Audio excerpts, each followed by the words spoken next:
Hello and welcome to Route 1. We're the Journeymen. I'm your host, Liam McGuinn. We've got Sean Finchman. He's got a gig tonight, so good luck for that, man. Daniel Osborne. And we've actually got a live audience today. Kind of exciting. It's Connor Shields. He's in the audience wearing a kind of plaid t-shirt. It's nice. Shirt. Looks like a lesbian. He does. That's his kind of look, though, isn't it? So he looks like Dennis the Menace. So if he was a big, tall ginger. Right. Okay, we're getting off that topic here. So we're going to talk about something. It's not something we've really done before. Big controversial. It's weekend preview. Premier League fixtures. Bloody hell! Didn't see that coming, did you, man? Big one this weekend. What is it, guys? It is Spurs Arsenal. North London derby. It's North London derby. I mean, Spurs obviously in better form. Although Arsenal now have their new boys. Yeah. 5th versus 6th. I mean, how the mighty have fallen. If you said that a few years ago, you you'd be surprised. Oh, well, Spurs are doing really well there. Yeah, I guess. Yeah. All right, how do we see it going? What's going to happen? It's White Hart Lane? No, Wembley. Who's playing at home? It's at Wembley, Daniel. It's at Wembley. Yeah. So nobody's playing at home, really. Not at Tottenham are playing at home, man, because that's their home stadium. Okay. I think Tottenham are going to win, but I think it'll be a much closer game than it would have been before Arsenal made all those new signings. Yeah, you think those signings will make a big difference? I think, look at how well Mkhitaryan did against Everton. Does it make a difference to their defence at all? And they still can't defend? But when you can score 5 goals, it could be alright. Against, it's I know, Everton are terrible, but it they look like they can create chances now, and maybe they just kind of have to outscore their opponents for the next couple of months. Toby Alderweireld possibly back. Big boost for Tottenham. I don't know. Yeah. Would they throw him right back in? Played against Newport on. Oh, okay. Then I guess. Yeah, well, it says it's in contention to start. Yeah. I don't know if he will. If he's fit, then you start. Yeah, you don't. He's probably the best. You don't want to start Davis and Sanchez. He's not been very good. That's true. Yeah, I mean, if you got Alderweireld and Vertonghen, that completely changes. Vertonghen and Sanchez is Vertonghen is a good defender. He's not elite defender. Yeah. Sanchez has been ropey. And plus, you look like you remember the dossier that came out, the Newport dossier on Spurs, and it was I didn't see it. They just they just pinpointed all the weaknesses. Like your man apologized for it or something because it came out and it was no, because what he did was Aurier's pretty shit at defending, and Sanchez doesn't know how to cover him, and Aurier doesn't know how to cover Sanchez. Mm-hmm. So it was that's the one thing with Spurs there.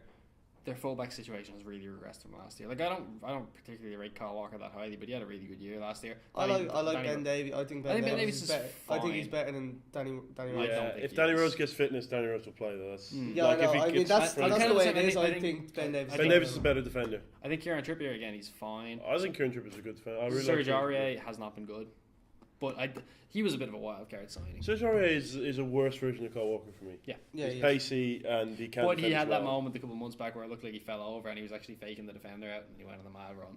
That was great. And he scored a cross at one point as well. He did. Also, he did that he genuinely is crazy. He's a wild card Champions player. League when he was the day, and he just dived down away and just ran around and got it. We all remember what he That's said actually about the moment I referred to. His PSG teammates. No, that wasn't. It was another one. The ball was coming over his head, and he went, and then just could have just ran around it. And if there was nobody there, they would have scored. Yeah, that's what I was talking about. He didn't pretend to be injured. It was a different. I never said he got injured. Okay, I didn't say that at all. Punch you in the face. All right, this is going well. I don't have the patience to deal with this. Yeah, to be honest with you. So stop and stop. Okay. Sorry. All right. Sorry. So you think it's going to be a close game, Dan? Finch, how do you see it? I think you know what my prediction is. Right, I know your prediction. All right, but if you're not going that score, do you think it will be a close game? I think it will be a close game. I think Spurs, they're playing better than Arsenal ostensibly, but Arsenal played very well last weekend. Yeah, played very well last weekend, and Spurs played. Got lucky. Let's be fair, but I think it will be close, and it's important for Spurs to actually go and win. Yeah, because I think they have a chance of top 4. I think Arsenal, they might think that they do, but especially if they don't win against Spurs, they've got no chance. Yeah, they've got no chance. But they might still have some vague hope. They're not going to give up. I think if Arsenal were competing against one other team for 4th, maybe they would. Yeah. But there's not that many teams are going to lose that many games in that. But also, I think it's obviously a good thing for Tottenham. It's at home. Their home record against big teams has been okay. They beat Man U. They beat Liverpool. But away, they can't seem to win against big sides. Yeah.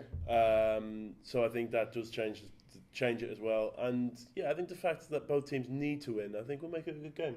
I don't think it will be. I mean, it's always going to be a good game. It's the North London derby, but there's, an extra element when they're both fighting for the same spot.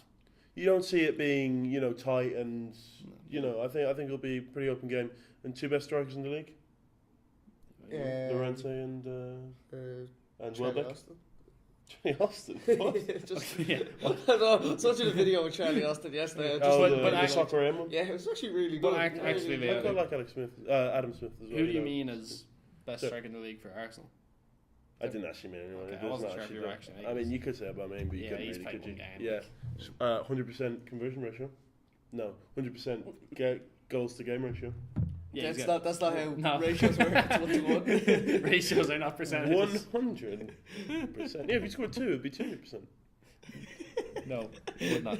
Maths grinds. I'll give you some maths grinds. All right, moving on from Tottenham Arsenal. Everton Palace. Both teams have hit, after, reviving their seasons. Everton more so have hit mini slumps. I wouldn't say slumps. I think slump is too much, but a mini slump. Everton slump, Palace mini slump, I think. Yeah. And also, Wilfried Zaha's out for a month. Yeah, that's not good. That's not good for them. I think it's not come at the right time, but I think it's come at a time where they can survive without him. If that had come around Christmas or November, I think they would be... Yeah, it's a softer period. When Hodgson came in, and then obviously they rejuvenate themselves. If that had happened then, Palace would still be bottom. They would still be bottom. I think they'll be able to survive without him. It's a month, so... I mean, they're 3 points off the relegation zone. But there's about 15 other teams that are the same. There is. West Ham are 3 points off and they're in 12th. It's pretty tight. It's tight down the bottom. Yeah, and I don't know, Everton have just been really poor. Yeah. Really poor. You wouldn't far more dull than you even expect the Sam Allardyce. Yeah. And you wouldn't have expected the Sam Allardyce team to go to the Emirates and get dicked on. Yeah. No. And ship 4 goals at Wembley as well. Lost 4 goals to Tottenham. Yeah, I think it's not a crisis for Everton, obviously, but they've been hoping to kick on for years, and it just hasn't happened. And this is another failure of a year, I'd say. I mean, it always is when you lose a manager. But I mean, realistically, they're going to finish around 10th. Yeah. Is that a failure of the year? Yeah. But when considering when Coleman got sacked, is that a failure of the year from then? Because that's the only time you can judge Big Sam. No, it's not. But I'm not judging Big Sam. It's another write-off year for Everton, I think. Considering the amount they paid, they spent. I mean, normally Everton don't spend that much, so you can kind of excuse and say, "Oh, how can they spent loads in the summer, and they spent another good bit in January." Yeah, and you said St. Tosun was the best striker out of the top six. I didn't really say that. I also put Andre Gray in the pool. Whatever. Yeah. Well, okay. Well, maybe don't mention Andre Gray with Connor. Sorry, man. Sorry. Hey, Google it. Don't Google it, man. Don't Google it. Stoke Brighton, bit of a relegation 6-pointer though. Stoke in the bottom 3 now. Paul Lambert is a guy. I mean, he's just a bloke, isn't he? He just happened to chance his way into playing football. Yeah. I mean, I always say Champions League with Dortmund. Weirdest thing. But this is the thing. He was signed from Motherwell as well. Good side. Good scout. Good scout. Yeah. Oh, he was pretty good for them. Come on, let's not disrespect the Parliament. I wouldn't know. I'm gonna move on from the Stoke Brighton because I can't bring myself to pretend I care. No, I hope Pascal Gross scores because I like Pascal Gross. Do you? Yeah, he's a good old player. Isn't he's a good player. I think he's a good level. Big win for Brighton beating West Ham. Yeah, that was pretty big. And Glenn Murray, right? Okay, Glenn Murray got arrested. Yeah. What's happening with that? Is he just still playing and stuff? Or? I don't know what the I mean, he is still playing. He scored. I mean, we kind of have something else going on with Jay Rodriguez too. Yeah, what's the story with that? He got racial abuse allegations against him, and he came out and completely denied them. Yeah. But what I'm confused about is how that case has progressed really quickly when we still haven't heard anything about the Firmino thing for a month now. Well, I think they've probably just not gone. I think they probably. You think they'd release a statement though? No, but it wasn't. It was never. It was reported. There was never formal. But there was an investigation put in. And I also would have if he would have lent credence to that being the case. It was it didn't happen. Just we all saw it. He didn't say anything. But I think unless they clear it up, it's the headlines are out there. People believe it. If the Rodriguez one is because obviously a lot of people are defending Jerry Rodriguez. If Jesse Rodriguez, I know, he's a good friend of mine. If it is as it appears, and he's literally just said, "You smell." That is literally what he said. No, but that's what you see the clip of it is. He goes like that. Who was he saying it to? Gaetan Bong, the okay. Yeah. He's gonna more like Gaetan Pong. Am I right? Because if he was I'm just gonna crop the video now. You're out of the. You and Jerry Rodriguez are on your own. Cheers, we're subbing you in. Doesn't make sense. You'd be together. But yeah, I mean, between this and getting booted by Lukaku. No, but if that is all that's happened, I think that's just. I mean, you didn't see Diego Costa get banned when he told Ron Chalkers he smelled the thumb. Yeah. Do you remember that? I mean, and that could have been considered racism. Ryan Chalkers does look like he smells like milk. What? Look at the lad. It's like the McPoyles out of It's Always Sunny in Philadelphia. Maybe slightly harsh to Ryan Chalkers. No, absolutely not. It's like him and Phil Bardsley just went around smelling like Avonmore. What was Ryan Chalkers' one and only cap for England? Oh, it was Sweden. What's your answer? 4-0. It was the friendly. What's your answer? It was the Ibrahimovic 4-0. Yeah, well, it wasn't 4-0. It was 4-2. It was 4-2. So you're both wrong because it was a joint answer. I do remember it though because I'm pretty sure he assisted. Nul point. Was that French? We don't speak French here. Okay, Man City Leicester, the Riyad Mahrez derby is on. He's coming back for it apparently. He's been training today, and they say he's going to play. Claude said he wouldn't yesterday, but then he's trained today. So which is I'm very disappointed in Mahrez because we never shut up this season about how he's been such a great professional despite wanting out, and then he does this the window's closed. I'm not disappointed in him, and I actually think the way he's treated has been a bit shit by Leicester. I think they should. I don't want to say they should have allowed him to move because he's under contract. They've obviously told him every window next window you can go. They've let Conte go. They've let Drinkwater go. But he shouldn't have waited until the last day to hand in a transfer request. I mean, it's his third one. I say I can see both sides. I can see. Obviously, bit of a centrist there. Well, I'm quite clearly a centrist. I am a liberal Democrat, but I looked at Mahrez and he wanted to go, and they probably given him assurances with regards to when you can go. Yeah.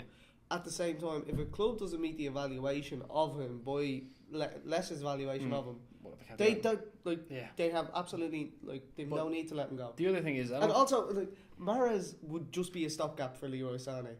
He's a better player than to just be a stopgap. No, he would start for any other team in the league. Just not Man City, including United. Scott. No, my problem is I just think that Leicester. Jesse Lingard. Yeah. I just think that he's obviously been strung along, and every time he's not been sold and he's clearly been disappointed, he's come back and he has really performed. The other thing is, it's like young ones when you're 17, man. They lead you on. You know what I mean? They lead you on. I've never been led on by anyone. Anyway, nice man. Hey man, hit me. Let live hang. The other thing is though, Leicester aren't doing anything this season. Yeah.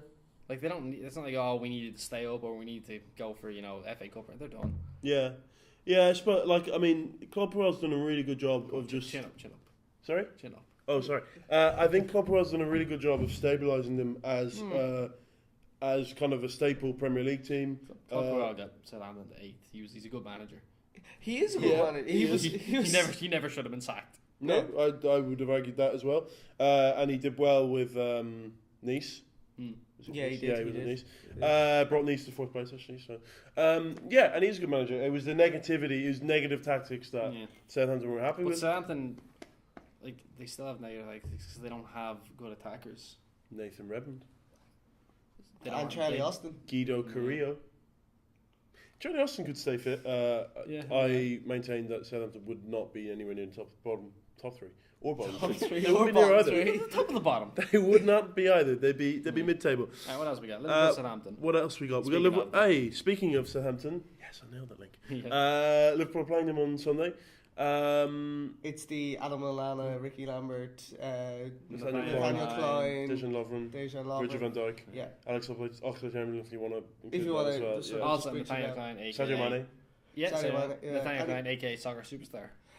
No, it's Kleiny. Kleiny. Take a walk. Take a walk. I wish he'd just spat in her face. That would have made my... He had to say that was fine. Oh, I'd say he loved it. He was probably after his mates like, I'm going to be on an episode of this. I'm not playing all season. He's a professional footballer. Yeah, but it's still funny. He's not doing much this season, Yeah. so... Is he? I Genuinely, think he is injured. Yeah, he's got back. He had He had an operation. Genuinely, I've seen him twice this season. He's never like in a suit on the sideline or anything, like in the stands. I've seen him on that episode of fucking Love and Hip Hop, and I've seen him in the karaoke carpool thing with the Liverpool players. Edwin. Yeah. I think that's why he's out. I found that his name is Nathaniel Edwin Klein. I think he's the best English right back in the league.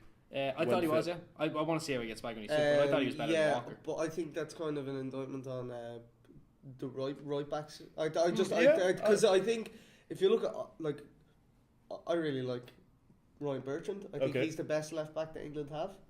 Yeah. And I think he's pretty good. I think he's completely underrated. Yeah. I think he's probably better than Klein. Charlie Austin over here, isn't Hey. Honestly, Liverpool would probably buy Ryan Bertrand if Southampton had let them. Oh, for sure. Well, we got Andy Robertson now, so I'm happy enough with that. But Klein was definitely one of the best right backs in the league when he was at Southampton. I think he did well in his first year at Liverpool, but this injury, we don't know how he's going to I think even last season, I know you didn't like him because he didn't get full, but like for me, I think a good fullback defends first, and that's what he did. He was a good defender. He was a bit like a better Joe Gomez this season. Not anything in attack really, but I think Klein, he should have been better in attack because he had been sometimes. Like you think of moments like Coutinho's second goal in the 4-3 against Arsenal with a great cross from him, but he just didn't do it enough. Yeah. All right, getting back to Southampton Liverpool. It's at St Mary's. Huge game for Southampton. It's a big game for Liverpool, but for Southampton, I mean, that's just... It's pretty massive. They need to start scoring. I think it's time for Jimmy to put in his audition tape to Liverpool for next season. Who? Jimmy Ward-Prowse. Oh, right. Yeah. God. James Ward-Prowse is a bit of a Will Hughes for me. A better version of Will Hughes. Do you know what I mean? Yeah, as I said about maybe doesn't have the progression people expected. I think now is the time when he's actually there's an upward trajectory. Plus, and he's been very good this month. He is, and plus he's got a wand. Yeah, his right foot is. If we are talking next Southampton player to Liverpool, would you say James Ward-Prowse? He's not what I'd want. I like him, but I mean, play for England this year. Did he? Yeah. But there are some players I like in Southampton now. I really like Lamina. I like Lamina. I don't know if he's on loan, but I think he's a good player. He hasn't played a lot. I mean, average, yeah. Wow. I mean, he's fine. Best Gabonese player in the league. Head of Pierre Aubameyang. I get it. I'd like. Do you know Pesafront Cheylon? I'd like him in Liverpool. He's a good. We don't make these jokes. Good finisher. We're not allowed to do that. Good finisher. Look, also, we're a very funny group of people. Also, just going back to that Charlie Austin Soccer AM interview when he was like, "Who's got better shooting, you or Shane Long?" I was like, "Why do you have to think for more than a second, Charlie?" He didn't really. He knew it was him. He's an affable lad. But then he was like physical. I was like, quite clearly me. Yeah. He was like. I thought he's fast. Like, he's not fast. But it's not. It's nothing to do with it. That's terrible. That's fucking terrible. All right. So for me, Liverpool win. Finch. I reckon Liverpool will win 2-1. You don't need to say the score. We know you're going to say 2-1. All right. Off. Dan. I obviously want Liverpool to win. But what do you think? I don't know. I mean, a few weeks ago we did the show and Liverpool had just beaten City, and we all said, yeah, they'll probably lose to Swansea just because it's the weird thing to happen, and they fucking did. Southampton would be that weird. Southampton were a bogey team for Liverpool for a few years, but they've turned it around now. Liverpool have started to get a few wins over them. I think they'll win. Newcastle Man U as well. It's kind of like a staple Premier League fixture. Yeah. Obviously Newcastle have been in and out a bit, but back in the day, it's a classic Premier League fixture. Slimani to get his first goal. Slimser, could do. That's what they call him. Slim Jim, they call him. He's still Leicester's record signing, isn't he? That was pretty funny. They don't call him. Do they call him the Slim Reaper? No, they better. It's got Kevin Durant, the Slim Reaper. Anyway, sorry. Is he still Leicester's? Yeah, he cost him 30 million. Jesus. Or how much did Nacho cost? About 30 million. I think he cost 30. I think Slimani cost 28 million. Okay. And, okay. Nacho. But yeah, and Slimani has scored goals as well. He hasn't got the prolonged game time. No. That I think it's just because he was bought by a manager who then got sacked. And plus, he was brought in as a kind of a plan B if Vardy doesn't work. Also, it's hard because you're not going to drop Jamie Vardy. No. And Leicester do like playing, and when they play two up front, it's Okazaki who plays in behind and fucking runs and runs and runs. Yeah. Or it's great recently. So it was just an odd signing. I think he seems like a good option for Newcastle though. Yeah, well, I mean, anyone who plays up front, literally somebody who can score. Shane Long would be a good option for Newcastle. Genuinely.